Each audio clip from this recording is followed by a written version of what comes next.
How would you like to improve your health and keep your family safe? You're listening to the Healthy Home Hacks Podcast, where we firmly believe enjoying optimal health shouldn't be a luxury. Healthy Home Authorities and husband and wife team Ron and Lisa will help you create a home environment that will level up your health. It's time to hear from the experts. Listen in on honest conversations and gain the best tips and advice. If you're ready to dive in and improve your well-being and increase your energy, you're in the right place. All right, here are your hosts, bowel biologists, authors, media darlings, vicarious vegans, and avocado aficionados, Ron and Odessa Beres. Hello, friends, and welcome to today's show. Today is very extra special for us because we are talking about an incredibly important topic that affects everybody listening, men and women. And today we are talking about breasts. And in fact, for those of you who aren't familiar with Ron and Lisa, who haven't listened to all the podcasts or come to the site for content, you may not be familiar with the fact that unfortunately, our sister-in-law, she passed away of breast cancer about a year ago. And that's why this podcast is near and dear to our heart. And we want to dedicate it to her. Her name is Odessa Beres. And we really do miss her. And hopefully this podcast sheds some light. We're also going to dedicate this podcast to Megan Smith is our expert today, but her husband actually passed, Proctor Jones. We're dedicating this podcast to him as well. And we appreciate you guys listening today on this very important topic of thermography and how it can help you with breast screening. And to all the women fighting breast cancer and to all the survivors, this is for you as well. So ladies and gentlemen, listen up. We all know early detection of any disease is key for optimal health. But when us gals hear the word mammography, a feeling of nervousness tends to rush over our body, especially while undergoing the uncomfortable exam of having your breasts smashed by a total stranger between two cold metal plates, followed by nervously awaiting test results. That's a lot of anxiety. But wait, there's more.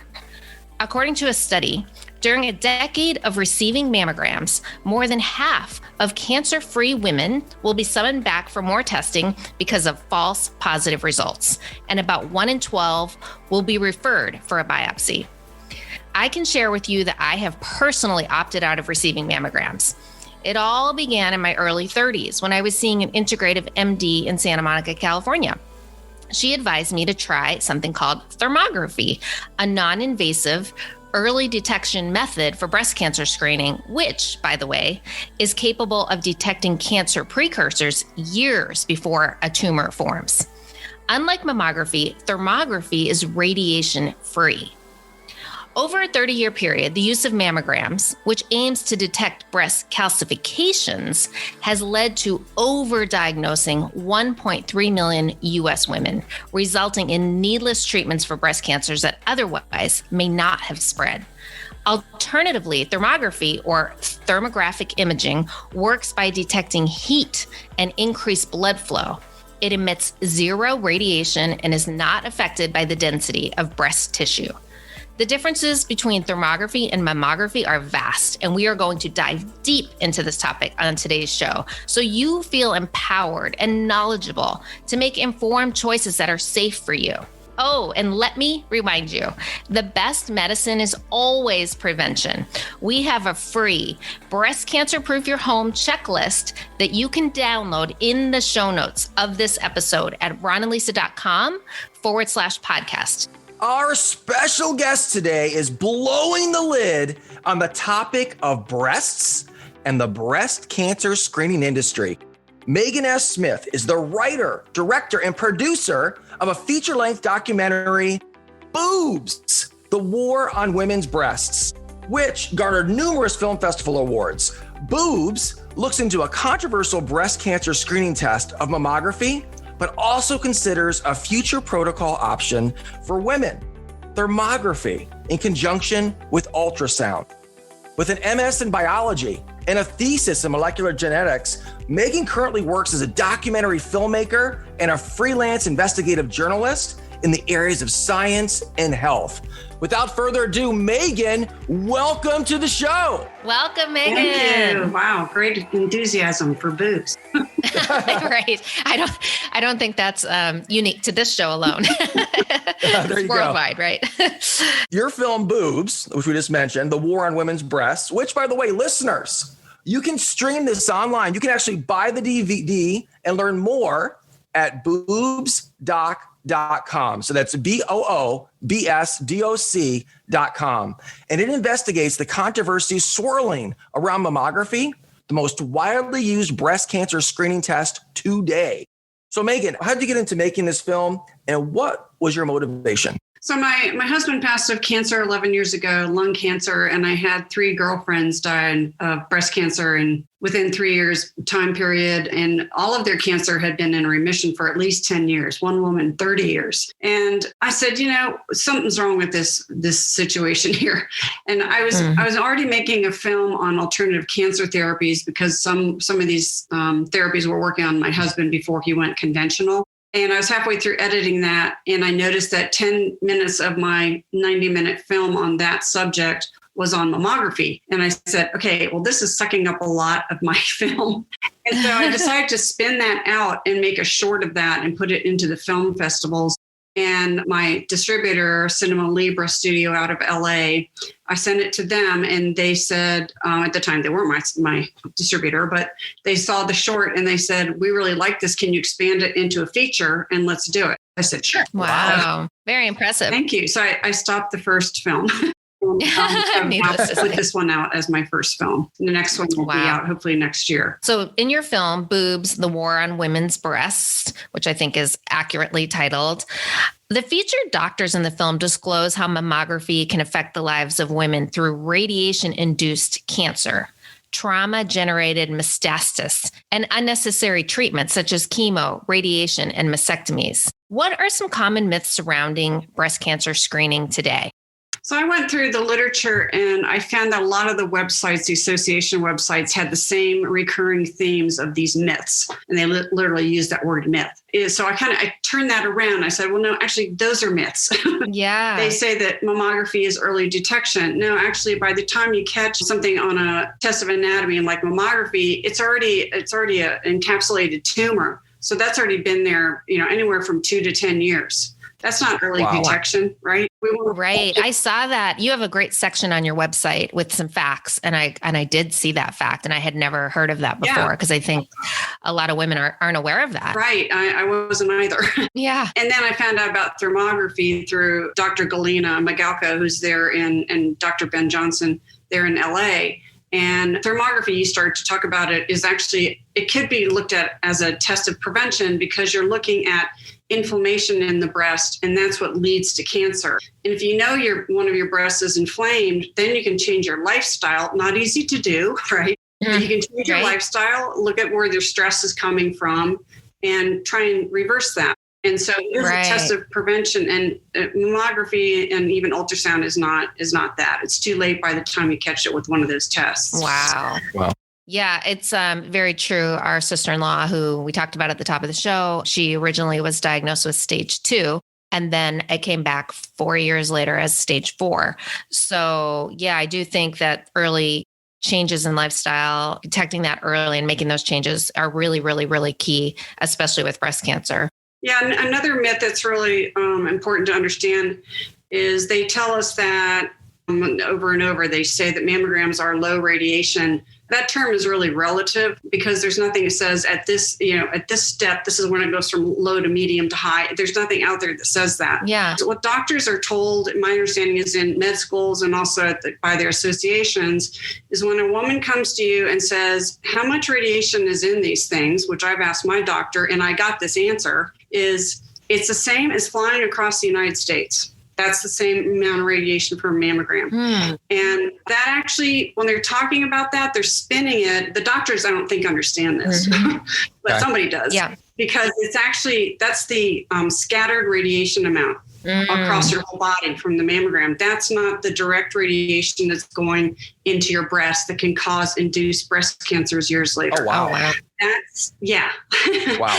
When I found that out from a Columbia University professor. And I said, whoa, because I noticed there were two different ways they were talking about radiation. Yeah, heavily targeted radiation, which is just not good for anything. I mean, I know thyroid cancer, I have read one of the causes, or maybe the main cause, is directed radiation around the head.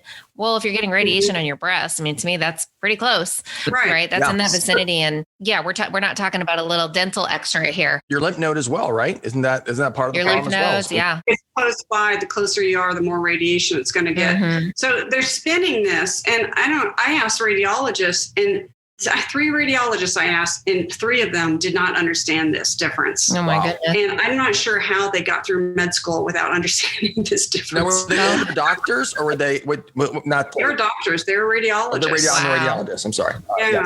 So radiologists know how to read scans, right? That's what they learn. But it's the radiation physicists. They're the ones that really understand the radiation. And that's who I was talking to when I discovered this. I'm not saying that all radiologists don't know this is going on, but nobody's talking about this. And women are being led down this road of it's low radiation when in fact it's not. Because a lot of us have dense breast tissue. And because of obesity, 8% of the women out there have what they consider large breasts, and they have to have more than 2 views for each mammogram. So now they're doubling up on the radiation. Oh, wow. And dense breast, you have to shoot more radiation through the dense breast. Right. So, and isn't it true with breast implants too, that it's very hard to get an accurate reading with the mammogram?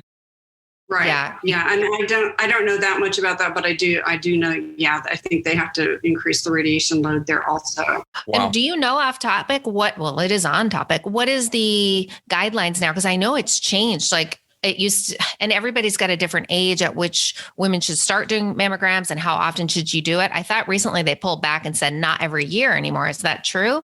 That's true. About 10 years, actually, believe it or not. It was after some studies came out. It was the Nordic Cochrane Center was the one, I think, that brought this to everybody's attention. They're one of the most unbiased and well-respected research centers in the world.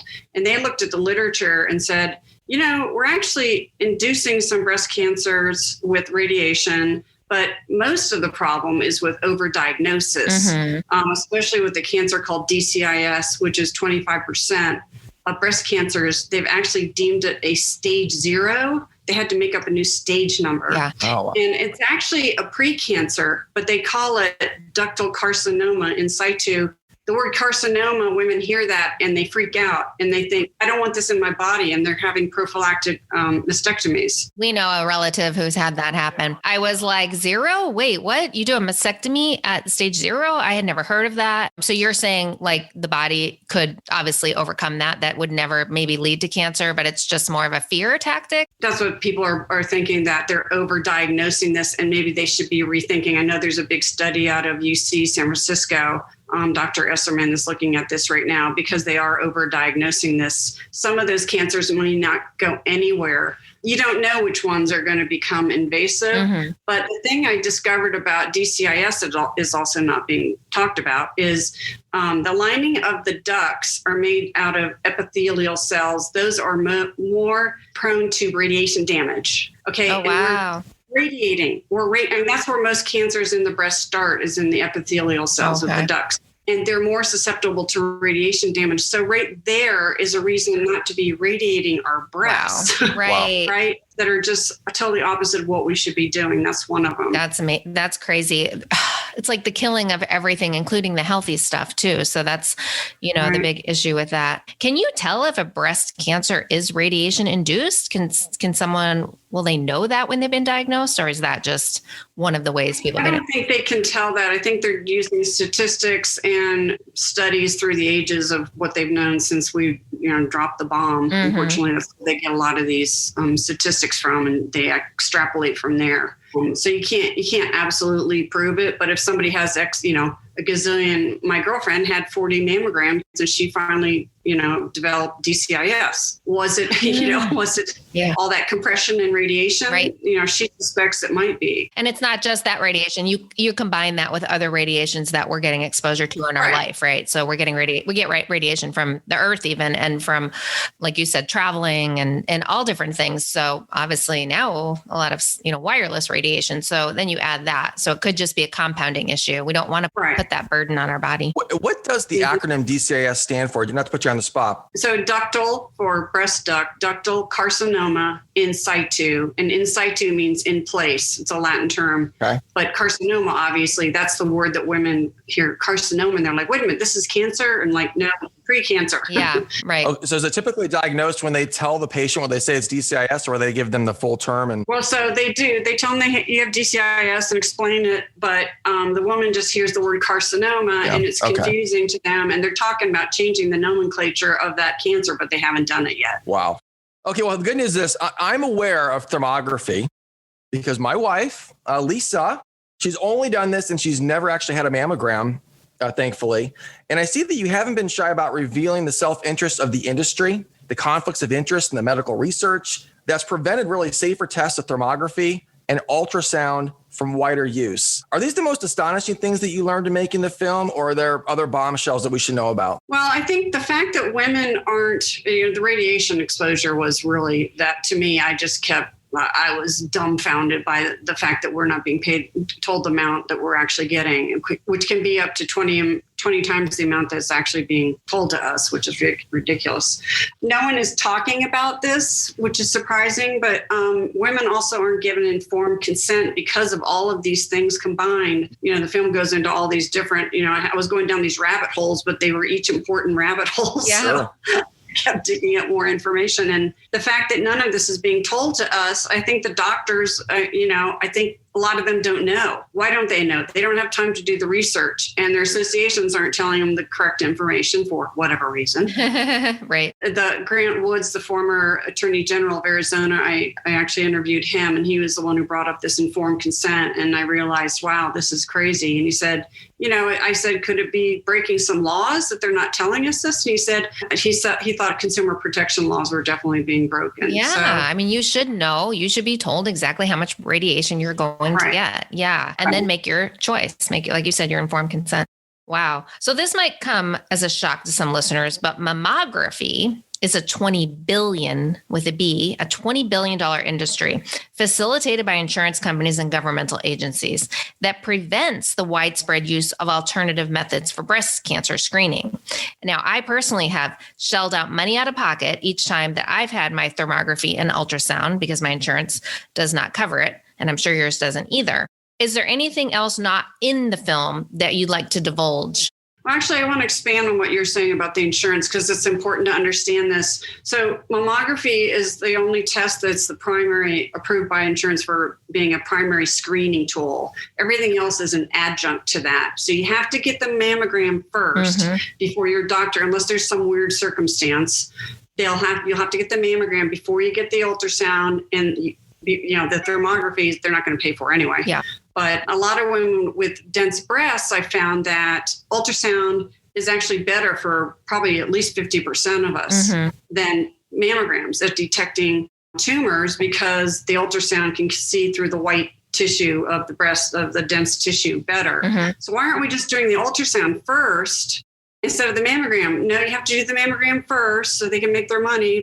That's if the insurance company covers it. So if you get the mammogram and then your doctor says, oh, we need to see more, we're going to order an ultrasound, they'll pay that. But like in my case, I skip all that and I just go straight to the thermography. And then they usually do an ultrasound with me too. And to be honest, for anybody listening, they are painless. These treatments, there is no pain, there's no discomfort. They're quick. Your thermography takes about 15 minutes and nothing even touches you. It's all infrared camera. And then the ultrasound, everybody knows what an ultrasound is. That's super painless too. So the experience is so much more pleasant too. And yes, you do pay, but I have to be honest, I think the prices have come down because they have become really more popular as people become more informed and they become more readily available. $200, $250, that's probably pretty standard for a thermography. I really encourage you to check that out in your area and be proactive with your health. Like it's just an underlying theme that Ron and I are always sharing in every area. And today's topic is no exception.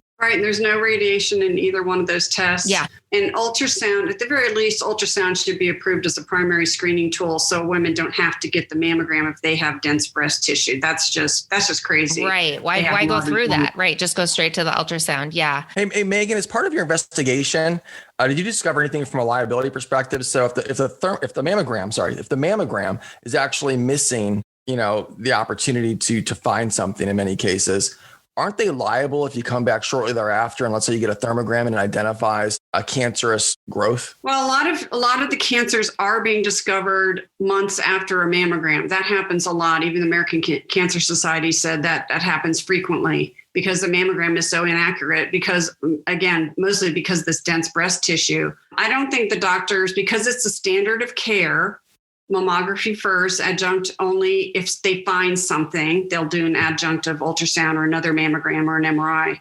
Otherwise, they're not being held accountable. No. So they always hide behind the standard of care because it's a legal term and it's what the average doctor would do. But the standard of care, because of the insurance guidelines set by Medicare and followed by all the private insurance, you have to do a mammogram first. So I've never heard of any lawsuits. Many of these mammograms, it's like $1 million for the machinery, right? That the office is investing in. Well, how much would it cost to have a thermography machine? Is it a few $100s? Why won't they just switch the protocol? Because radiologists don't want to learn another machine for one thing. But the camera itself is to get a decent one anywhere from probably starting at least 5,000, something like that. The software, I think you can get a really good program somewhere between 20 to 30,000 for the software in the camera. I don't want to give you figures because I'll probably screw it up, but it was something like that. It was a lot more reasonable. But again, to try and change this paradigm, it's going to take a groundswell of women saying, okay, we're tired of this. We've been doing mammograms for 50 years now. This radiation, the squishing of the breast, it makes no sense. Women are talking to each other and there are all kinds of horror stories are coming out about going back for a second mammogram because your breasts are too dense and now they're shooting you with all kinds of tons of radiation. So yeah, women are talking. We're concerned. Women are talking. It's good to get the conversation open. And I did hear the dense breast issue is very common in younger women, especially. Is that true? I'm a little confused about this. Supposedly your breasts are denser when you're younger, but then everybody I talk to, our breasts seem to be getting denser as we're getting older. So I'm not sure. We're just a dense breast society. I talked to says she's got dense breasts. I'm like, who are these fatty tissued women that they're talking about? It's supposed to be 50% of us. I'm like, I don't know anybody. And everybody's saying the same thing. Yeah, that's interesting. Wow. Well, we have a caller, Megan, if you're open to taking a call. Sure. Hi, Samantha. What is your question for Megan? Hi. Okay. Thank you. So are you expecting any pushback from medical entities or practitioners with this film? Generally speaking, when you go up against conventional therapies, there's going to be pushback. The radiology associations are not going to like this. I don't know who else is going to be throwing a fit, but they're the ones that are going to be bucking because, like I said, radiologists don't want to learn one more new thing. The 3D mammograms has already thrown them into having to learn a whole new machine. And that's a whole nother story, by the way. Most of those machines have twice the amount of radiation as what we're using now.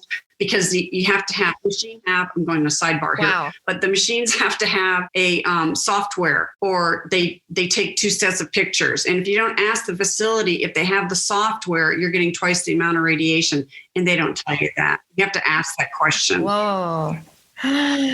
You have to be such your own health proponent nowadays. It just goes in when it comes to food, personal care. I mean, the list goes on, and especially with your health care, you really do. Wow. Well, Samantha, I hope that answered your question. And thank you for doing all the research. Makes it a lot easier to be your own advocate. Thank you so much for calling in. So, Megan, today I visit an integrative center here in Orange County, California, which is where we live. And they offer thermography in conjunction with ultrasound. As it turns out, when used in combination, these two screening tests also act as a much earlier detection tool, as we talked about earlier. Are doctors aware of mammography's detriments? I don't know that they are, not to the full extent of what's in my film. Again, when the radiologists don't even know the difference between radiation units, that's a little scary. It kind of goes from there. So I'm hoping that a lot of doctors actually see this film because I put the medical literature right in there for them. It was actually the American Cancer Society, when I interviewed Odessa Beres, who's their chief medical officer, he was the one who said, mammograms are suboptimal. Mammography is a suboptimal test and we need a better test. And so I went with Dr. Magalko from LA, actually brought her to DC, and she met with Dr. Brawley. And by the end of because he said thermography has been tested, it doesn't work. A long time ago they looked at this, and I said, we need to talk to you about this. So when he got the presentation from her, his mind got changed, and he said, I could see them doing a bigger study on this and seeing if this protocol of ultrasound with thermography might work.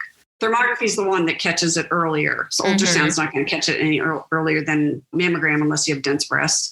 They're about the same. But thermography is the one we need to get into this mix. Well, that's which one catches That's the one that catches the inflammation. Yeah. Thermography catches it earliest, right? Right. Well, Dr. Odessa Beres, that was incredibly brave of him or his statement that he actually made in regards to that. But why aren't other doctors speaking up about this? Well, doctors go through med school and they're taught the party line, and a lot of them just go down that line. Like I said, they don't have time to study things. They learn the information through their associations, talking to they talk amongst themselves. And unless somebody goes in and breaks that mold, which is really hard to do, it's hard to change the paradigm. But I think the way to do it, I've already been talking to Congress about this a little bit and seeing if I can maybe sway some. I used to lobby Congress, so. Oh, right. You have a background in that. What a perfect segue of all your different expertise coming together. Wow.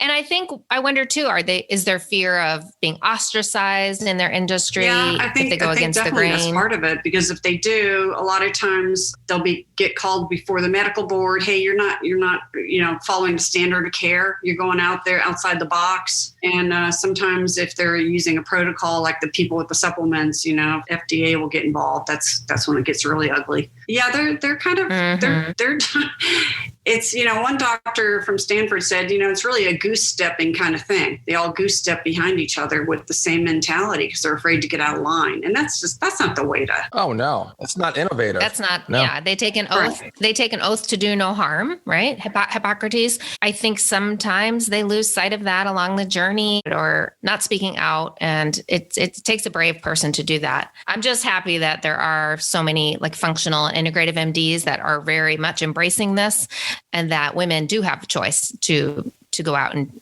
make that choice for themselves. I think that's really the message of today's podcast is, hey, do your research, come to your own conclusion, but guess what? Be aware, know that you have choices. Yeah. And, when I was interviewing these doctors for my next film, about across the board, every single one of them had been harassed by the medical boards or brought before them or FDA, and rarely are they found guilty. I mean, what does that tell you? Right there, that tells you that they're just being harassed. And it's awful what's going on. They can't think outside the box, or they're. That's terrible. Yeah. I think we see it on a lot of industries right now. Yeah. So many women aren't aware that according to the FDA, thermography has been cleared since 1982 as an adjunct for detecting breast cancer. So this is safe. The FDA says it's safe. How are women reacting to the messages in the film? What kind of feedback are you hearing? I'm hearing positive things. I think before they see the film, they're like, how can you dare go up against mammography, our wonderful machine? A lot of women, their cancers were, caught early by mammograms. So some resistance from them. And this film would probably be hard for women if you do have cancer and you've had treatment. I can see where this film might be hard to watch, quite frankly. I do feel bad about that. But the women that have not, gone through this yet, those are, I guess, probably my audience. It's a learning curve for everybody. But both ultrasound and thermography have been FDA approved. And it's just thermography never went through the regulations like ultrasound and mammography did, or MRI. It needs to be regulated more because right now a lot of people are just, hey, I can go grab a camera. I'm a thermographer. And that's scary. Oh, I see. So I'm warning women, make sure you know that you do your due diligence. And I actually give a website. I don't have it handy right now, but there's a website in my film that has, these are the people that would be recommended by the person that interprets my thermograms. And he's done his due diligence. He's worked with the grandfather of thermography, or he passed away, Dr. Hobbins. Let's make sure we get that and maybe in the show notes later, if you wouldn't mind getting that to us later. Okay. Yeah, let's add that to the show notes. And also, is there a link where women could go, or I guess men too, right? Where people could go to find a thermography in their area? So this would be where they could find somebody in their area. Oh, excellent. Oh, I thought you meant, okay. But you're saying we need a certification for these particular radiologists who are. Right now, you can go through some easy training course and become a thermographer, but you really need to know what you're doing because you're working with people's lives here.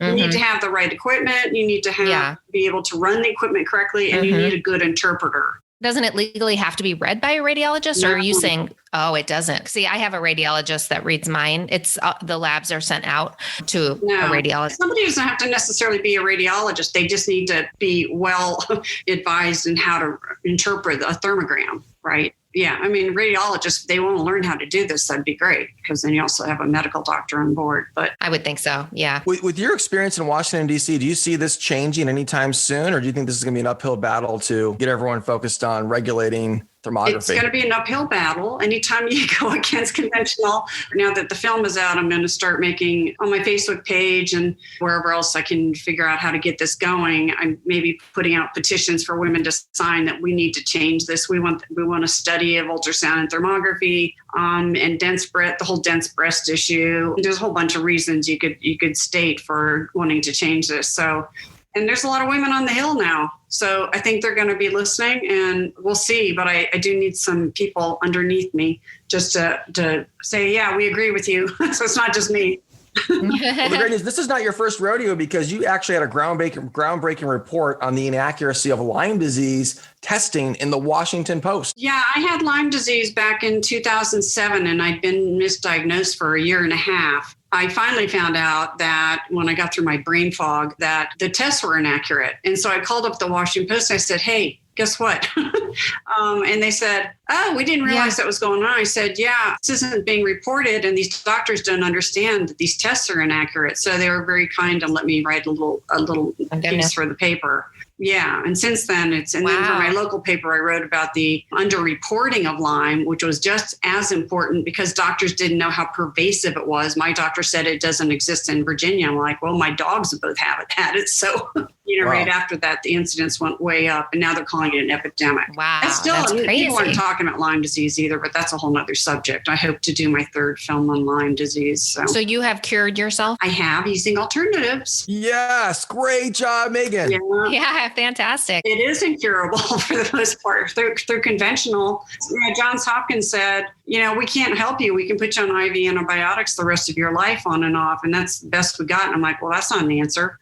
So I went and found some stuff. Yeah. Okay. Well, besides watching the film and learning more at boobsdoc.com, so BOOBSDOC.com, are there any other call to actions for women to partake in? So at the end of the film, I give women a to-do list to write your congressmen and senators because that really does help.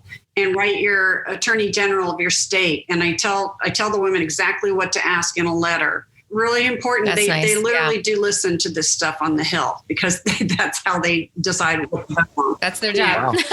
They better be. No, that's good to know. Sometimes you do feel like, is anyone going to really pay attention to this phone call or this letter? And it's nice to hear. And when you pre-fill it out, I've done a lot of those actions online where they're pre-filled and you just put your name in. That makes it super easy. Right. I'll do that at some point. Yeah, exactly. Next step. So we talked about your filmmaking. I know you have like a really vast background in a lot of different investigative journalism. But what kind of future projects do you have? You have any new movies coming up or anything we should know about? So what I'm in the middle of now also is to write the stuff that I didn't have time to put into my 90-minute film, which is stuffed full of all kinds of factoids for women. There was stuff still that I didn't put in, like the BRCA and Angelina Jolie and that whole situation, prophylactic mastectomies for that disease. And so, or that it's a DNA problem. Anyway, so I'm going to put out a book called by the same name, Boobs. And then my second film, I hope to get out next year, which is on alternative cancer therapies, called A New Standard of Care. I have a Facebook page for that. And then the third film I'd like to do on the politics of Lyme, and it kind of expand on what Under Our Skin did and just keep kind of rolling on that and look at the science a little bit more. And then a fourth one I'd like to do on teeth. Oh my gosh. Fillings, mercury, dentistry, all that stuff, root canals. Yeah. Metals. Yeah. Root canals. Yeah. We go to a holistic dentist, of course. I mean, this is like our life. We go to a holistic dentist, and really, I mean, it sounds all woo woo, but for anyone who doesn't know, it's really just, they don't use mercury fillings. They don't do fluoride treatments, and, they have their certain protocol, and most of them, ours doesn't do root canals. They have different modalities and solutions for that. But going back to what you were talking about earlier with Angelina Jolie and the BRCA gene, can you kind of expand on that a little bit? Are you saying, is that sort of overblown? I didn't know what the BRCA gene did. So I Googled it, and right there, it says BRCA gene is one of the genes in your body that's responsible for DNA repair. And then I said, so radiation damages DNA. They're telling women with the BRCA gene to go get a mammogram twice a year. Yeah. Oh my Why aren't gosh, they telling these women to get ultrasound or MRI? Why are they having them get a mammogram? Any of them, even once a year. Wow. I don't understand. Everything's turned upside down, and that's so much of this is just inside out. That is so confusing. So because they always ask, do you, with breast cancer patients, do you have the BRCA gene? So like it's this big taboo bad thing, but you're saying it's not really a bad thing. Well, it's not. The BRCA gene? Your body should be as adept as it can to repair DNA, but you sure as heck don't want to be radiating the woman if she doesn't have all of her genes in place to repair the DNA damage from the radiation. And you can have the BRCA gene and never get breast cancer, right? When Angelina Jolie's case, right? She had the BRCA gene. She didn't have breast cancer, but she got a double mastectomy because her mother had breast cancer. Is that right? They're now starting to rethink the whole BRCA gene. They're thinking that they're over treating it and maybe it doesn't spread as much as they think it does. So they're rethinking that also. Wow. Oh no, this industry needs an overhaul.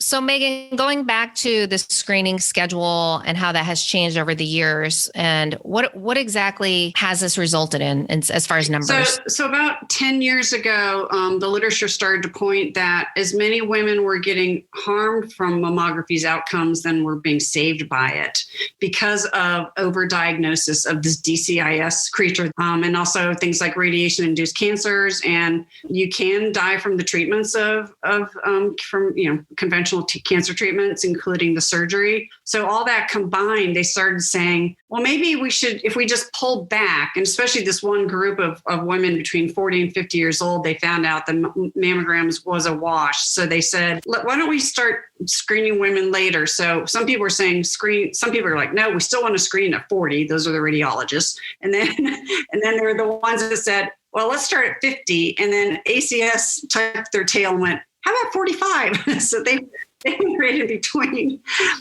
But then they went to every other year, right? For most of your life, every other year. I don't know the exact, but because everybody's different. And then at some point, it just doesn't make sense to have them anymore. So they cut them out a little bit earlier. So you can go to the American Cancer Society's website and find out what the actual screen, and it's in my film, Dr. Brawley talks about it. Oh, okay. So I didn't even know. I know it had changed, but I didn't know what that was. So it is every other year now. And why would you stop at some point? You're just older women aren't going to probably get breast cancer.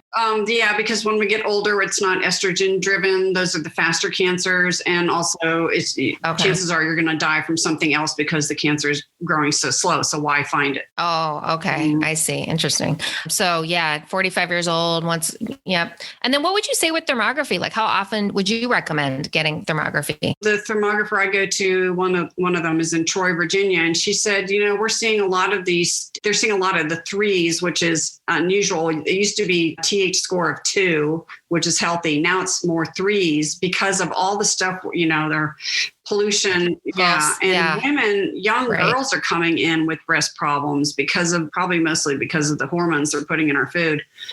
She's saying starting at 20, it's not going to hurt you, so have your kids come in and start getting a test once every, I think she said 3 years when you're in your 20s. Right. For women, probably around 30, 35, start getting them every other year, every year.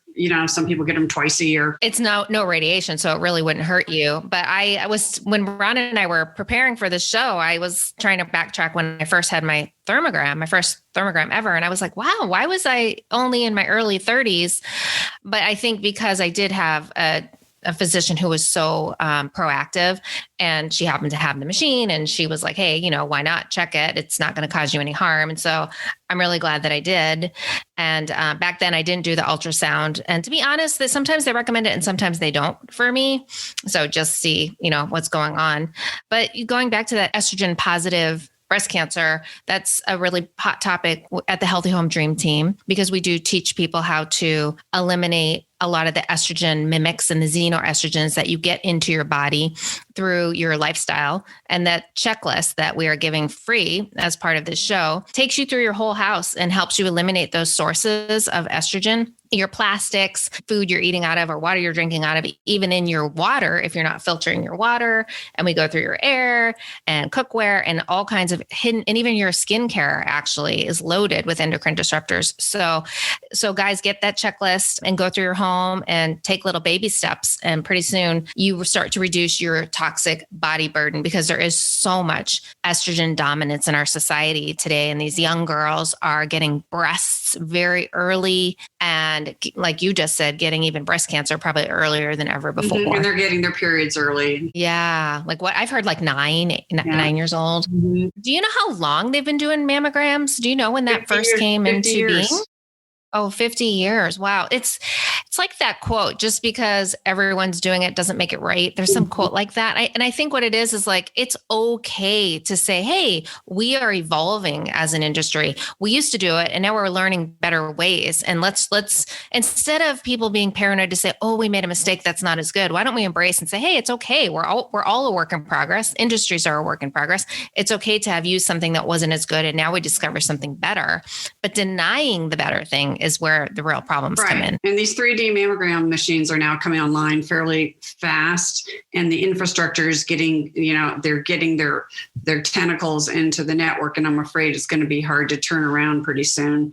So not that mammograms, because there are more money being invested. There's a need for mammograms in some areas, but I don't know that it should be the only primary screening test there. For all women we're not a cookie cutter person here. So let's look at each test differently for the women. That's a great point. I love that point. There might be a place for mammograms too, but you're right. We are all different. We're biologically different, and we have different backgrounds and different everything makeup. So let's treat the individual like the individual. I know men get mammograms too. Some have, because of obviously they might detect a lump or something. What percentage of mammograms actually are done by men? Is it like 1% or? How many men get mammograms? You mean? Yeah. Yes.